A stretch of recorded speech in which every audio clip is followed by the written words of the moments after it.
Halo, kita mau jelasin terkait instrumen derivatif nih. Kalau mau tahu, ayo masuk kita kenalan dulu. Nama aku Bagus Pribadi Hermawan. Halo, nama aku Punta.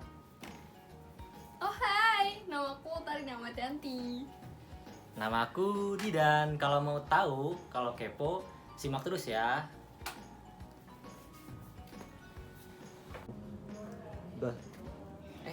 Sini. Gue mau jelasin nih apa itu instrumen derivatif dengan mudah buat orang-orang awam. Yoi. Nah, transaksi derivatif adalah produk investasi yang pada dasarnya diciptakan untuk melindungi nilai atau harga dari suatu komoditas di masa depan. Nah, kalau kita menilik kembali pada sejarah dan awal mulanya, yaitu munculnya derivatif adalah guna melindungi harga gandum di Chicago saat itu. Jadi secara umum, instrumen derivatif digunakan untuk melindungi harga dan nilai suatu komoditas. Sebab rangkaian penilaian pada produk derivatif ini bersifat kompleks, sehingga instrumen derivatif yang dipilih untuk berinvestasi dan menjaga nilai komoditas tetap stabil dan tidak mengalami penurunan. Segitu aja ya penjelasan gue, nanti selanjutnya bakal dijelasin sama teman gue. Dadah. Kali ini kami akan membahas tentang jenis derivatif. Yang pertama adalah future contract atau kontrak berjangka. Future contract adalah kontrak yang bersifat mengikat atau memberi kewajiban kepada kedua belah pihak untuk membeli atau menjual suatu aset dasar berupa valuta asing, tingkat bunga, ekuitas, atau komoditi. Dan berdasarkan tingkat harga yang telah ditetapkan saat ini, yang penyelesaiannya dilakukan secara cash settlement di masa yang akan datang sesuai dengan tanggal jatuh tempo. Pada umumnya, perdagangan kontrak berjangka dilakukan di bursa berjangka atau melibatkan lembaga clearing perdagangan berjangka. Aku baru kelar mandi nih. Ya udah deh, aku jelasin dulu jenis derivatif yang kedua, yaitu forward contract atau kontrak serah. Forward contract adalah kontrak yang memperjanjikan penyerahan suatu komoditi pada tanggal tertentu dengan harga yang telah disepakati dahulu di masa saat ini. Sepintas kontrak forward itu agak mirip ya dengan kontrak future. Bedanya yaitu kontrak forward dilakukan transaksinya itu di luar bursa, kalau kontrak future dilakukan di dalam bursa. Jadi kontrak forward itu transaksinya lebih fleksibel dan dapat dirubah sesuai dengan kesepakatan. Umumnya penyelesaian kontrak forward dilakukan dengan penyerahan fisik dan aset atau sesuatu yang dijanjikan yang menjadi dasar transaksi kontrak tersebut.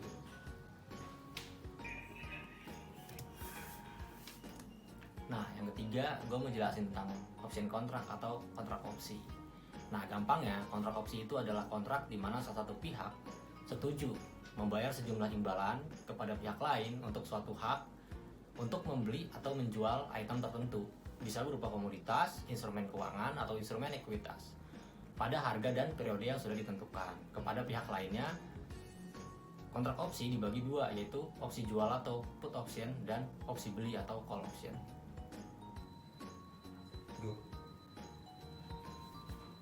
Oh hai, udah sampai jenis yang terakhir aja nih. Yang terakhir ini ada namanya swap contract atau kontrak barter.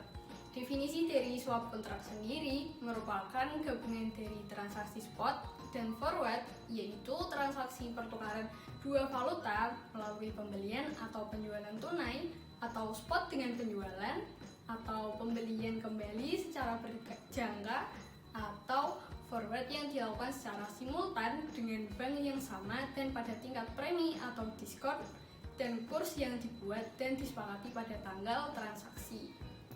Nah, itu aja jenis instrumen derivatif yang udah kami jelaskan. Selanjutnya, silahkan simak terus video kami. Terima kasih. Selanjutnya ada ilustrasi kontrak berjangka dengan tujuan lindung nilai.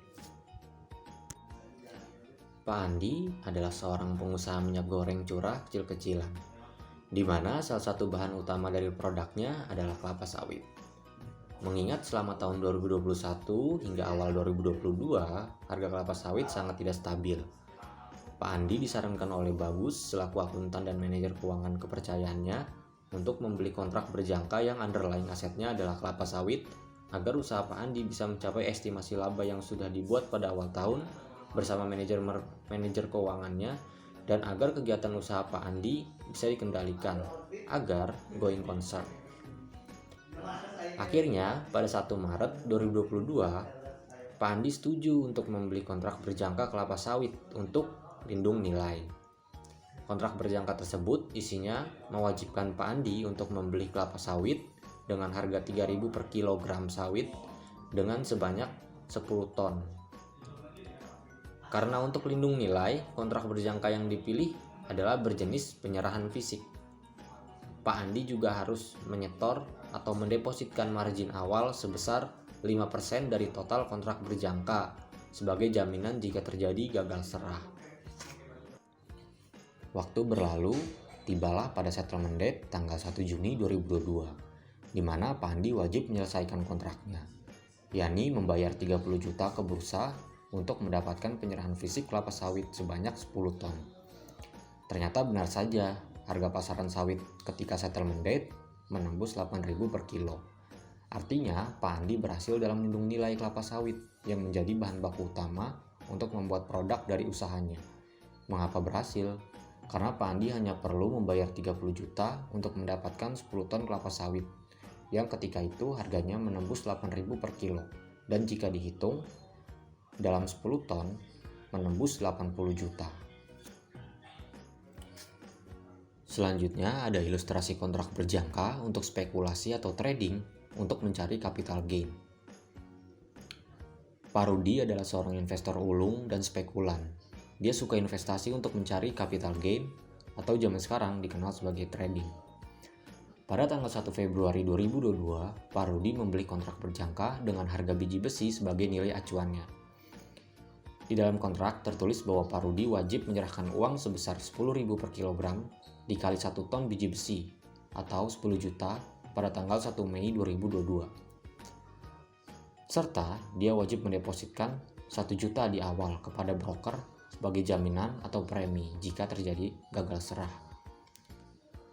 Kontrak yang dibeli Pak Rudi berjenis penyerahan tunai, di mana nantinya tidak ada penyerahan barang fisik atau biji besi sebesar 1 ton.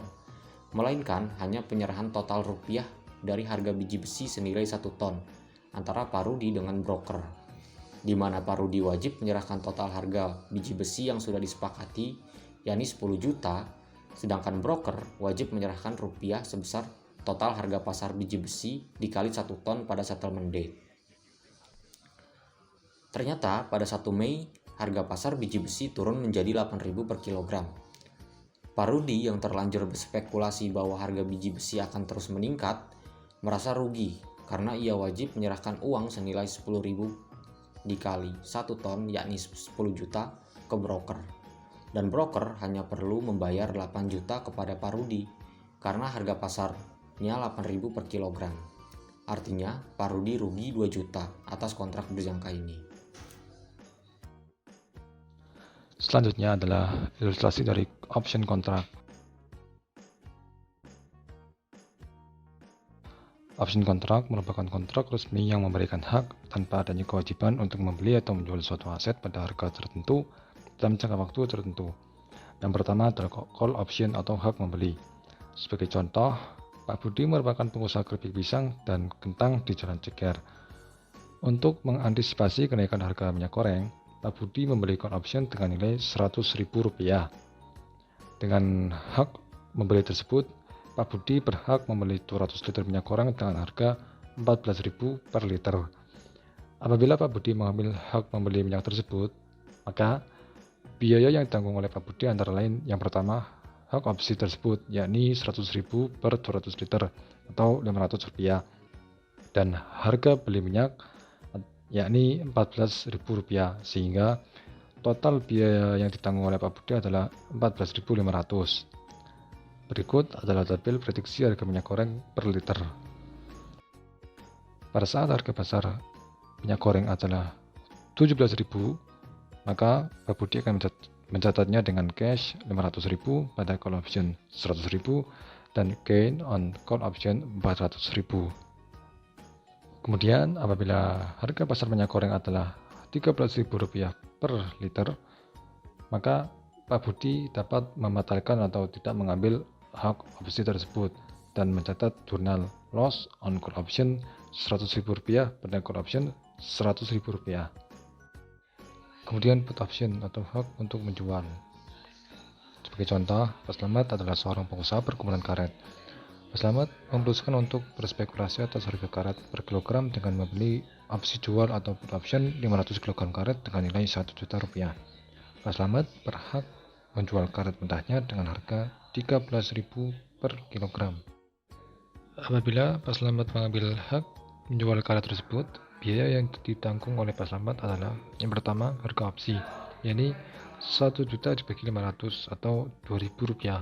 Kemudian harga karet, yakni Rp13.000 per kilogram, sehingga total biaya yang ditanggung oleh Pak Slamet adalah Rp15.000. Berikut adalah tabel prediksi harga karet per kilogram. Pada saat harga pasar karet mentah adalah Rp10.000 per kilogram, Pak Slamet dapat menggunakan opsi jual atau put option untuk menjual karet mentahnya dengan harga Rp13.000. Namun, ketika harga karet mentah adalah Rp16.000 per kilogram, Pak Slamet dapat membatalkan atau tidak menggunakan put option tersebut. Jurnal yang dicatat pada saat membeli put option antara lain put option pada cash sebesar Rp1 juta. Kemudian, pada saat harga karet mentah adalah Rp10.000, maka jurnal yang dicatat adalah cash sebesar Rp2.500.000 pada put option Rp1 juta dan gain on put option Rp1.500.000. Sementara itu, ketika harga karet mentah adalah Rp16.000, Pak Slamet bisa tidak menggunakan hak opsi tersebut dan menjurnal loss on put option pada put option sebesar Rp1 juta. Makasih ya udah nyimak video kita. Jangan lupa like Komen. Dan share. dadah